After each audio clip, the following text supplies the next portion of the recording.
कल हमने बात की थी स्कैनिंग चार्ट मुतालाती जदवल पे कि आप जब कोई मजमून पढ़ रहे हो या कोई अखबार में कुछ भी पढ़ रहे हो या किताब में कुछ पढ़ रहे हो तो वहाँ से आपने कुछ चीज़ें उठानी हैं और इस चार्ट में लिखनी है। ये चार्ट है, इसको कहते हैं मुतालाती जदवल या स्कैनिंग चार्ट। अब इसमें जो चीज़ें है, पहली चीज़ है अछूते अल्फाज। अछूते अल्फाज मीन्स नए अल्फाज जो आपने इससे पहले नहीं पढ़े थे, और ऐसे अल्फाज जिनका माना तो आपको मालूम हो लेकिन पहली मरतबा आपने देखा हो, नए अल्फाज। दूसरी चीज़ है उम्दा तराकीब। तराकीब यानी कि 2-3 लफ्ज़ों का मिलकर एक जुमला बना हो, कोई अच्छे अंदाज में उस जुमले को उन्होंने प्रेजेंट किया, तो आप समझते हो कि ये जुमला मैं अपने मजमून में या कॉलम में लिखूंगा, तो वो भी आपने यहाँ लिखने हैं। मुतरादिफ और मुतकारिब। मुतरादिफ सिनोनिम और मुतकारिब जो कि करीबुल माना। मुतज़ाद और मुतकाबिल। मुतज़ाद उलट सही, और मुतकाबिल जो आमने सामने हो सही। साबके और लाहिके कि जिसके शुरू में वर्ड लगा के नया वर्ड बनाया जाए, जिसके आखिर में वर्ड लगा के नया वर्ड बनाया जाए। जैसे दौलत से दौलतमंद, नसीब से बानसीब या बेनसीब, ठीक है। और तलमीहात कहते हैं कि कोई एक दो वर्ड में पूरे वाक़े की तरफ इशारा किया जाए। जैसे आतिश नमरूद। आतिश नमरूद से अभी क्या पूरा जो नमरूद और इब्राहिम अलैहिस्सलाम का किस्सा है वो हमें इसकी तरफ इशारा मिल गया। तूफान नूह अलैहिस्सलाम का की तरफ वाक़े की तरफ इशारा हो। ज़रबुल अमसाल और मुहावरात। ज़रबुल अमसाल और मुहावरात ये तो आपको पता है, जैसे नसीमा को कढ़ाई नहीं आती और कहती मशीन ख़राब, हाँ कहते नाश न जाने नांगर टेढ़ा। तशबीहात और इस्तिआरात। तशबीहात और इस्तिआरात, एक इसमें एक मेरा बेटा चांद जैसा है, तशबीह दी थी चांद के साथ कि चांद जैसा है, और बात कहते हैं कि मेरा बेटा चांद है, चांद बिल्कुल उसको चांद बना दे। तो इस तरह के जुमले, शेर जैसा बहादुर लेकिन वो शेर है, शेर, इस तरह। मिसरे और अशार, कोई अशार आपको मिले तो अच्छे अशार वो लिख लिया, कोई मिसरा आपको मिले वो।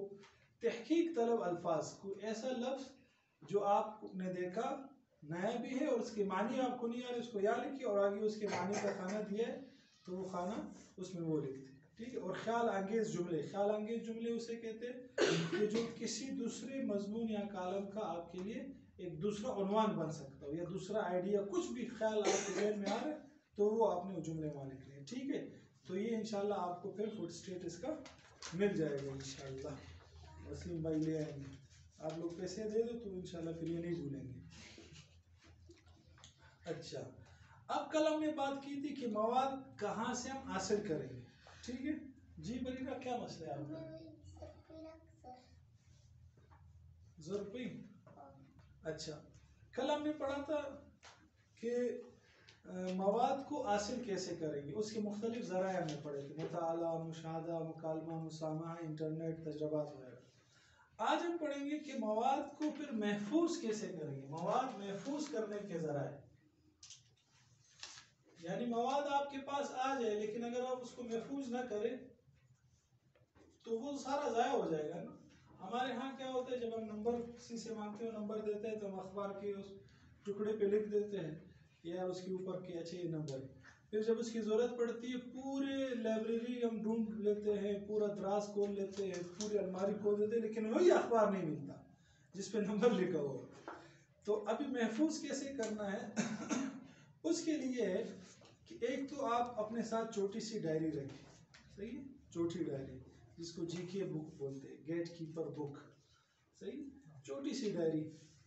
अगर छोटी डायरी आप नहीं रखते तो कम से कम आपके पास क्या होना चाहिए, कुछ पेजेस और एक पेन या पेंसिल आपके जेब में हर वक्त होना चाहिए। इसके बहुत सारे फायदे हैं, आपको कभी भी किसी वक्त कोई आइडिया आ सकता है। गेट कीपर बुक, हाँ जीके बुक इसको बोलते हैं। इसमें आप किसी से वादा कर ले तो आप उसमें लिख सकते हैं, कोई नंबर उसमें लिख सकते हैं, कोई शेर आपके रक्शे में जा रहे सामने देखा बहुत अच्छा शेर लिखा हुआ है वो नोट कर सकते हैं, बहुत ज़्यादा चीज़ें आप इसमें नोट कर सकते हैं। और वहीदुद्दीन खान साहब ने एक अजीब इस्तिनास किया है इससे, एक वाक़या है सुराका बिन मालिक का, सीरत में पढ़ा है आप लोगों ने, हाँ वसीम में पढ़ा है आपने, क्या हुआ है उसमें? वो जो वाक़या था कि रसूलुल्लाह सल्लल्लाहु अलैहि वसल्लम हिजरत फरमा रहे थे, हिजरत कर रहे थे तो सुराका बिन मालिक उनके पीछे पड़ गए, क्योंकि हुजूर पे उन्होंने कुफार ने इनाम रखा था कि 100 ऊंट मिलेंगे जो इसको वापस लाएगा। सुराका बिन मालिक जब हुजूर के करीब जाने वाले थे तो उनका घोड़े के पाँव दंसना शुरू हो गए। ठीक है, फिर उन्होंने कहा कि या रसूलल्लाह मुझे आप अमन दे दे, मुझे माफ़ कर दे, फिर मैं आपके पीछे नहीं आऊँगा। फिर वो वापस बाहर निकल गए। फिर उन्होंने कहा मेरे लिए लिख कर दे दे। तो हुजूर ने हज़रत अबू बकर सिद्दीक रज़ी अल्लाह तआला अन्हु से फरमाया कि इसको लिख कर दे दो। फिर वो अबू बकर सिद्दीक रज़ी अल्लाह अन्हु या हड्डी के टुकड़े पे या किसी भी चीज़ पे लिख कर उसको दे दिया। यहाँ से उन्होंने कहा है कि देखो लिखने की चीज़ थी ना, तभी उन्होंने लिख कर दे दी। तो मतलब अपने साथ एक चीज़ रखनी चाहिए। और दूसरी बात यह है कि इसका एक अंग्रेज़ मुसन्निफ़ा है, तो उनसे इंटरव्यू में पूछा गया कि आप इतनी मशहूर कैसे हो गई, आपके जो कॉलम्स होते हैं वो बिल्कुल अनोखे होते हैं, नए नए मौज़ूआत पे आप लिखती हैं। तो उन्होंने कहा मेरे पास जो ये उन्वाना थे उड़ती हुई तितलियों की तरह है, ये जब भी मेरे जहन में कोई भी आइडिया आ जाए, उन्वान आ जाए, मैं फ़ौरन नोट कर लेती हूँ, बाद में फिर उस पर काम करता हूँ। अक्सर हमारे साथ एक नमाज में बहुत ज़्यादा हमें आइडियाज़ आते हैं, शैतान लाता है, और एक जब हम इजी फील हो रहे होते हैं वॉशरूम में, उस वक्त बहुत सारे आइडियाज़ आते हैं। ये दो जगह बहुत सारे आइडियाज़ आने के तो उसका तरीका ये फ़ौरन नमाज से फारिग होने के बाद डायरी निकाल के उसको नोट कर। थानवी रहमतुल्लाह अलैह बहुत बड़े बुजुर्ग गुजरे हैं, वो अपने सराहने के साथ एक कलम और कोई वर्क रखते थे, एनी टाइम कोई भी मसला जहन में आ सकता। उनके बारे में आता है कि मुफ्ती शफी साहब के साथ गालिबन वो जा रहे थे, तो चलते चलते उन्होंने जेब से एक पर्ची निकाली, उस पर कुछ लिखा, फिर वापस जेब में डाल दी। फिर शफी रहमतुल्लाह अलैह से पूछा कि आप मैंने क्या किया पता है? उन्होंने कहा हज़रत मालूम नहीं। कहा कि एक मसला मेरे दिमाग में बार बार आके तंग कर रहा था कि इसका क्या जवाब होगा, इस पर रिसर्च करनी, तहकीक करनी। तो मैंने वो मसला कागज़ पे उतार दिया, वो बोझ मैंने कागज़ में डाल दिया, अब इस पर हम बाद में सोचेंगे, अभी मेरे जिक्र का वक्त है, इस वक्त मैंने जिक्र कर दिया। तो एक वक्त इंसान के ज़हन में यार कल मैंने ये करना है, ये करना है, अच्छा यार कल मैंने उसको फ़ोन करना है, कल मैं बस उसको उतार के लिख दोगे तो काम हो भी जाएगा। नहीं लिखोगे तो मेरी तरह वो काम आप भूल जाओगे, हफ्ते हफ्तों से भूलोगे। जब लिखोगे अच्छा यार ठीक है। अच्छा आपके पास छोटी डायरी नहीं है तो मोबाइल यूज़ करना। पहले मैं यूज़ करता था, मैं कभी कोई चीज़ नहीं भूलता था, डायरी होती थी। ये मोबाइल बदबख्त आ गया ना, अब इसमें मैं क्या करता हूँ वो लिख लेता हूँ। यूट्यूब में क्या नाम है, व्हाट्सएप पे पहले तो अपना मैंने ग्रुप बनाया हुआ था, आजकल तो व्हाट्सएप ने एक और फीचर दे दिया, अपने आप को भी आप मैसेज कर सकते हैं, तो मैं अपने आप को मैसेज कर लेता हूँ। लेकिन वो फिर अक्सर भूल जाते हैं। लेकिन डायरी जब तक थी तो क्योंकि वो उसमें राइटिंग आ जाती थी ना, दिमाग यूज़ हो जाता है। अच्छा एक तो क्या रखना है अपने साथ, छोटी सी डायरी, और दूसरा रखना है आपने आज एक कुर्सी आगे कर दे, आप इस तरफ हो जाए थोड़ा सा,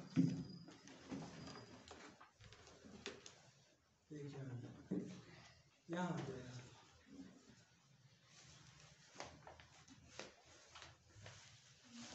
हाँ और समीरा हो जाएगा।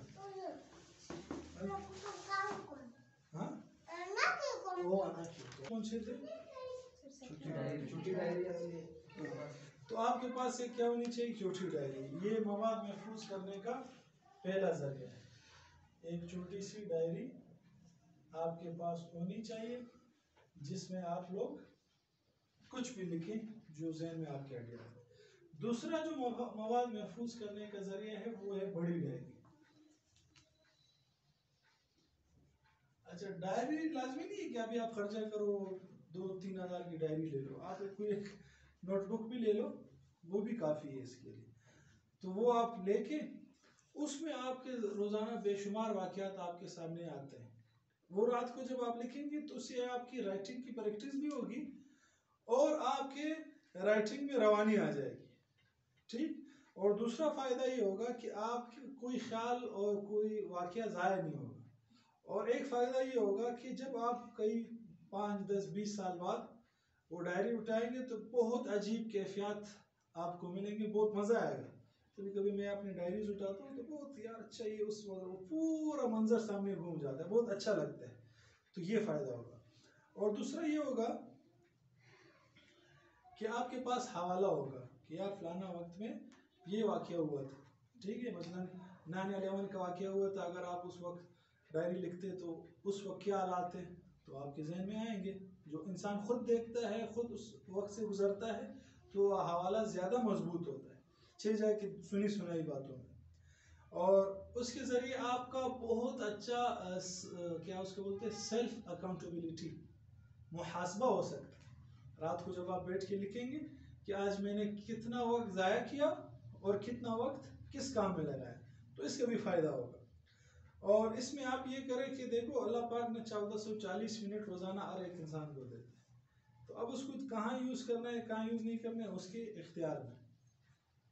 अब अगर आप सही यूज़ करोगे उसको, जब आप लिखेंगे तो आपको एहसास होगा यार मैं गलत यूज़ कर रहा हूँ। जब रोज़ाना आप मुहासबा करेंगे फिर एहसास होगा, नहीं तो एहसास नहीं होगा।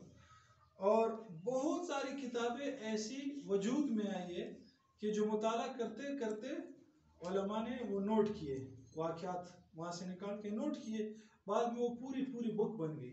जैसे मुफ्ती तकी उस्मानी साहब की किताब है तराशे, वो इसी तरह वाक़यात के मजमू है जो मुताले के दौरान आई है।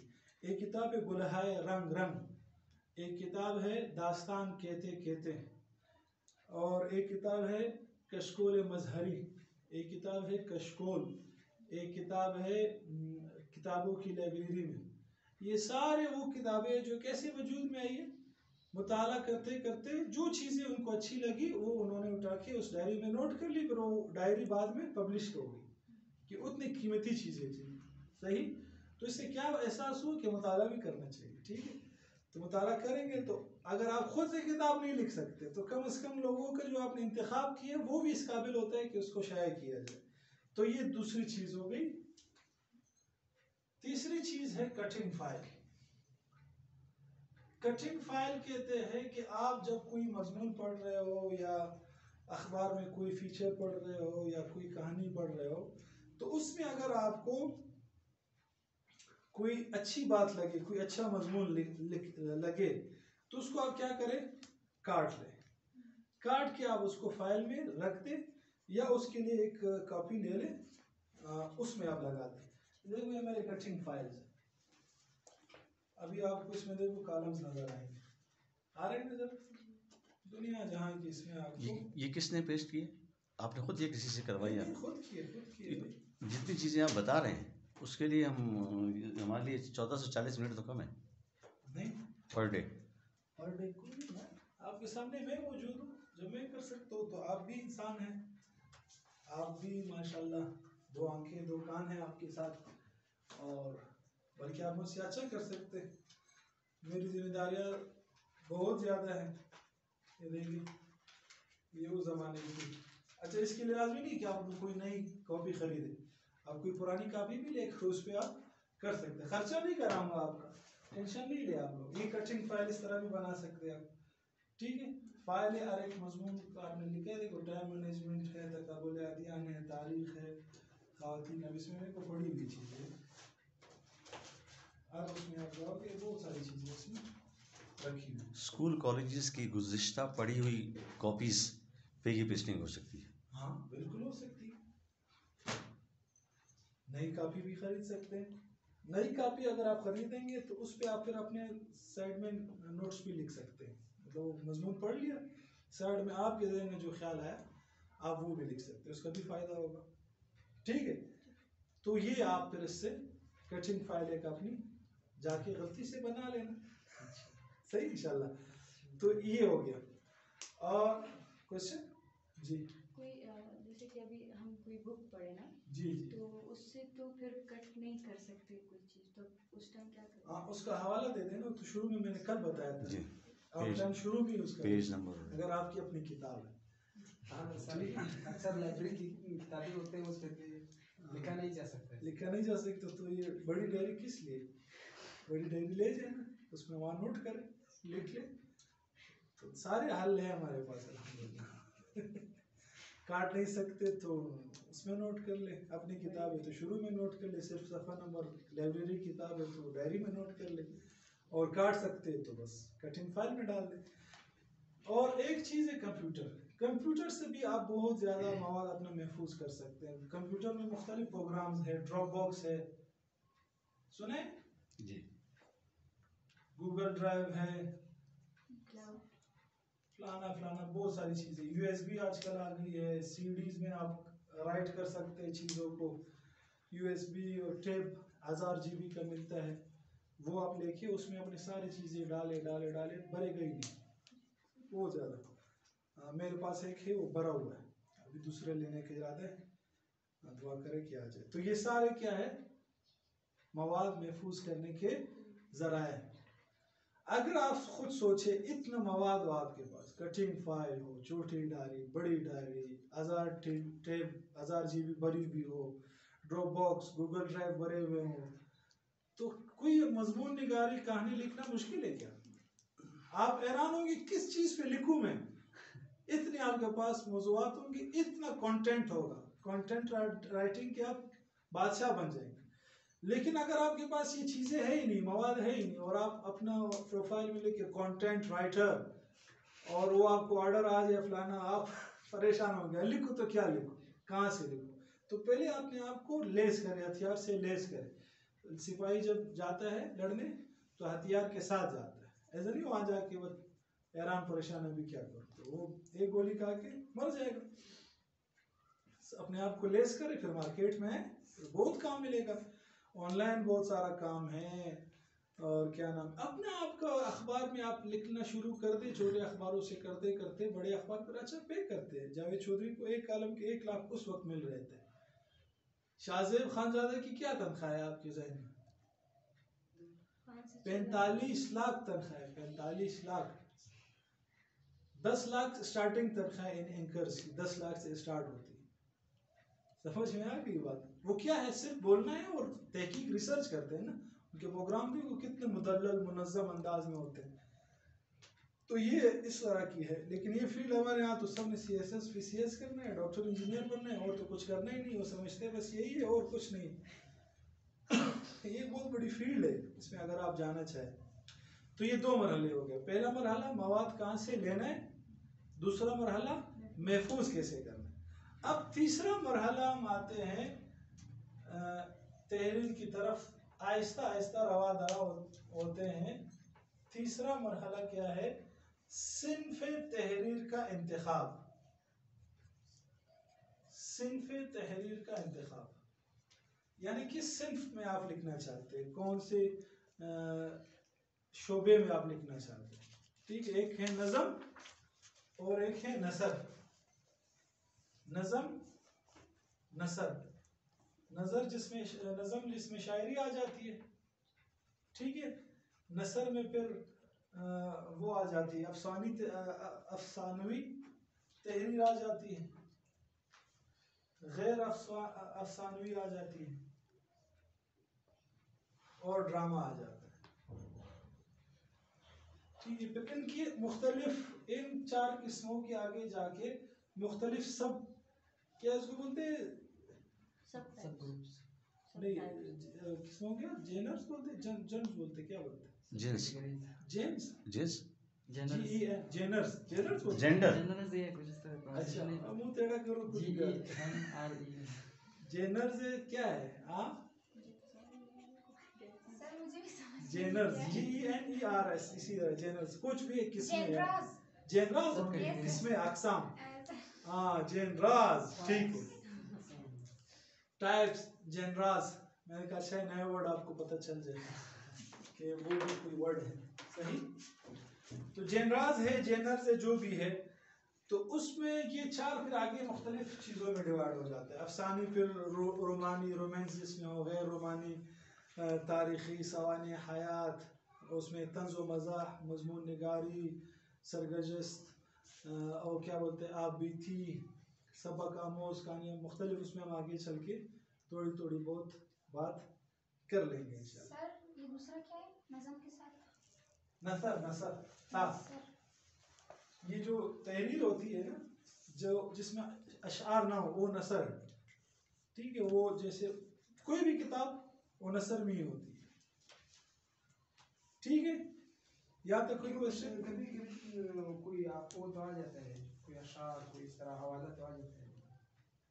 नहीं, वो तो देखो उसका वो तो गालिब कुछ भी आ पहलू जाए, हम हाँ। देखने गालिब पहलू, गालिब पहलू की उसमें गालिब क्या है, गालिब मतलब ज्यादा क्या है, ठीक है। अब दूध में भी पानी तो आ जाता है लेकिन हम उसको फिर भी दूध दूध कहते हैं क्योंकि गालिब दूध होता है उसमें, अल्लाह करे दूध हो, ठीक है। मैं पढ़ के सुना रहा हूँ जिसको नजर नहीं, नजम नसर नून सा रा, फिर नजम की शायरी, और नसर में अफसानवी गैर अफसानवी और ड्रामा। आगे फिर इनकी मुख्तलिफ सब जेना के टाइप्स सब कैटेगरी। सब कैटेगरीज है, ठीक है।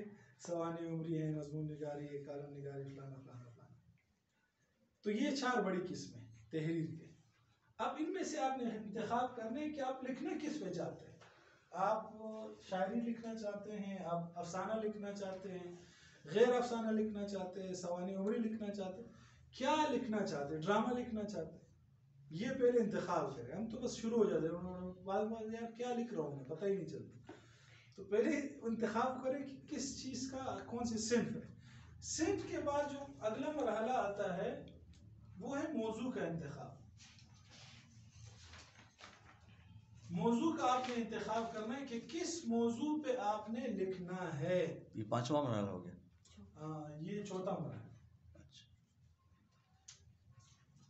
चौथा मरहला आपके पास ये है कि या दोनों को एक मरहला भी कर सकते हैं आप, मौजू का इंतखाब। ये बहुत अहम मसला है क्योंकि अर्ब मौजू न पढ़ने का होता है ना कोई अर्ब किसी चीज़ को पढ़ता है।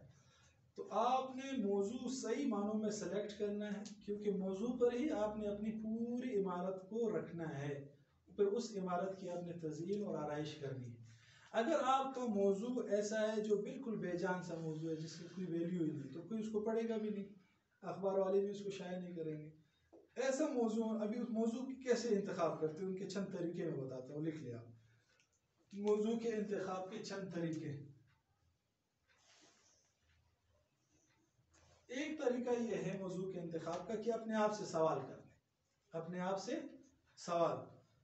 ये सवाल आप करें कि आपके लिखने का मकसद क्या है। आप मालूमात फराहम करना चाहते हैं, आप तरगीब देना चाहते हैं, आप इस्लाह करना चाहते हैं, आप तफरीह मुहैया करना चाहते हैं, आप क्या ऐसा वाक़या आपके साथ हुआ है कि आप समझते हैं कि यार ये बहुत मुतासिर कुन वाक़या है, अगर मैं इसको लिखूंगा तो बहुत ज़्यादा फ़ायदा होगा। ये सवाल करें कि मैं जो मजमून लिखना चाहता हूँ क्या ये इतना दिलचस्प है कि मैं इसको टाइम दूँ, इस पर लिखूँ, ठीक है। आप ये सवाल करें कि क्या ये मजमून कोई जो पढ़ने वाला है वो शौक से पढ़ेगा। आप ये सवाल करें अगर यही मजमून जो मैं अभी लिखने वाला हूँ कोई और लिखता और मैं उसको बतौर कारी यानी कि पढ़ने वाला अगर मैं होता तो मैं उसको पढ़ना चाहता या नहीं। तो आपको फिर अंदाजा होगा कि इस मौजू को लिखना चाहिए या नहीं लिखना। मतलब आप ज़हन में लाएं कि अगर ये अखबार में ये मौजू अगर लिखा हुआ होता तो मैं इसको पढ़ता, अगर किसी और ने लिखा।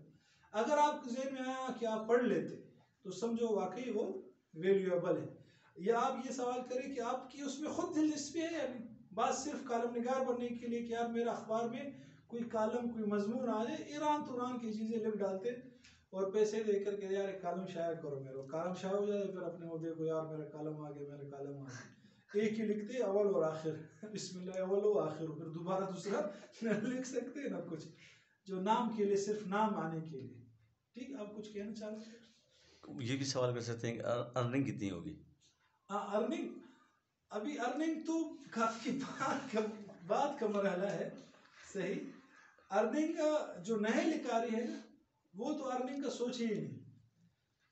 जावेद चौधरी जो आज ले रहे ना 1 लाख कालम के, वो कहते हैं एक एक कालम 100 मरतबा लिख कर हमने पाड़े, एक टोकरी में डाले, सही।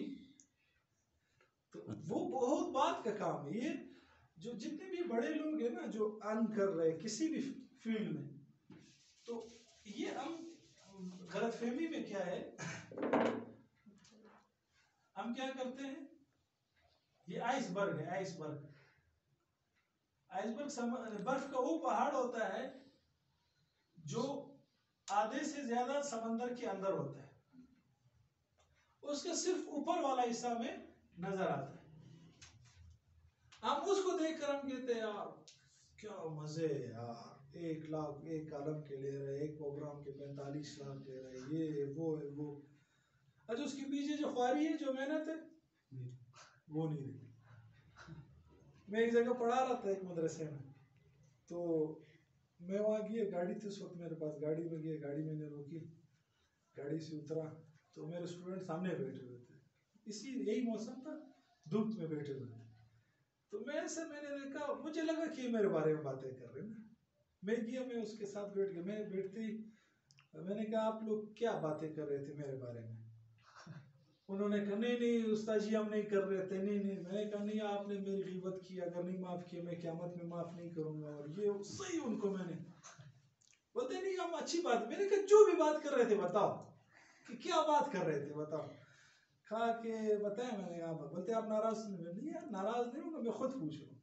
कहा कि हम कह रहे थे यार इसके भी बड़े मज़े यार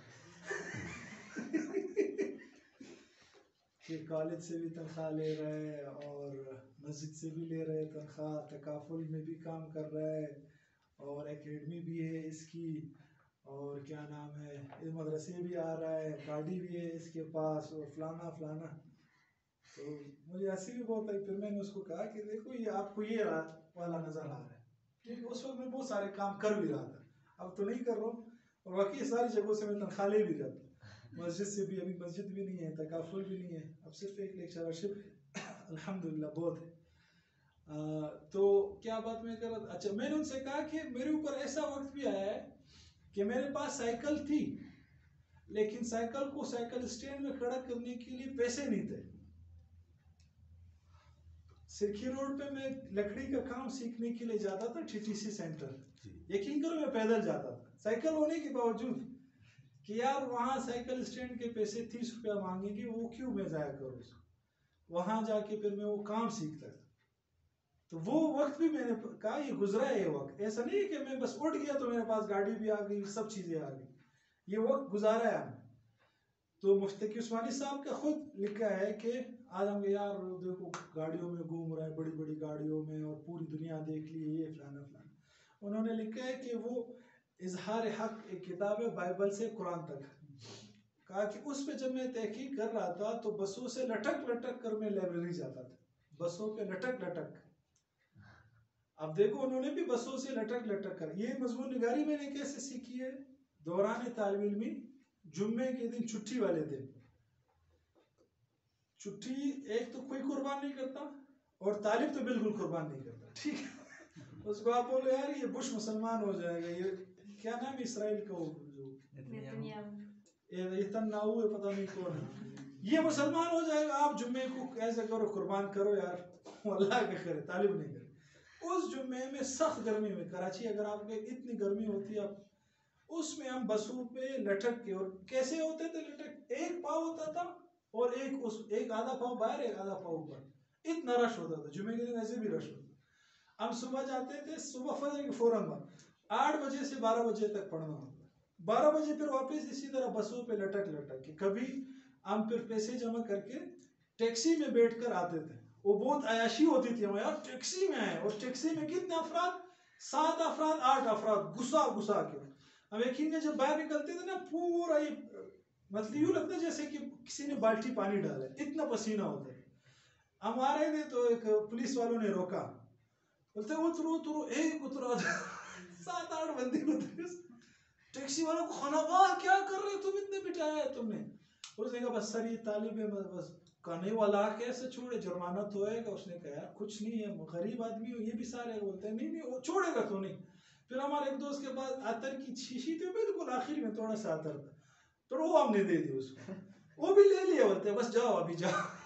तो ये हालात गुजरे है, ठीक है। तो ये सब हालात गुजरने के बाद अब जो आप इस चीज पे आमादा हो गए कि हमने 1000 रुपया फीस देनी है, ये इतनी कुर्बानियों के बाद फिर आपको लोग सुनेंगे, फिर आप जब लिखोगे तो वो शाया होगा, फिर लोग आपको डिमांड करेंगे क्या लिखो लिखो हमारे लिए। अब तो मुझे लोग कहते हैं लिखो यार, आप लिखते क्यों नहीं, अब टाइम नहीं है। क्या करें लिखो वेबसाइट में, कुछ मैंने लिखा भी है, अगर आप देखना चाहें तो उसमें बच्चों की तरबियत के हवाले से 10-12 किस्तों पे मेरी सीरीज चल रही है।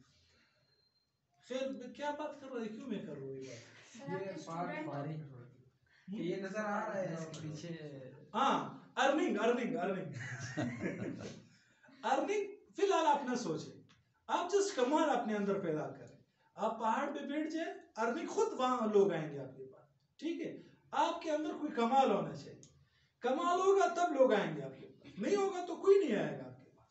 अब ये कहाँ पॉलिटेक्निक को हॉस्टल से है ना, वहां से आया ये बंदा, कोई चीज काम होगा, कोई मशवरा होगा, कोई चीज के लिए तो आया ना, ऐसे तो इतना दूर कौन आता है? ये सफजल रोड से लोग आए, क्यों आए?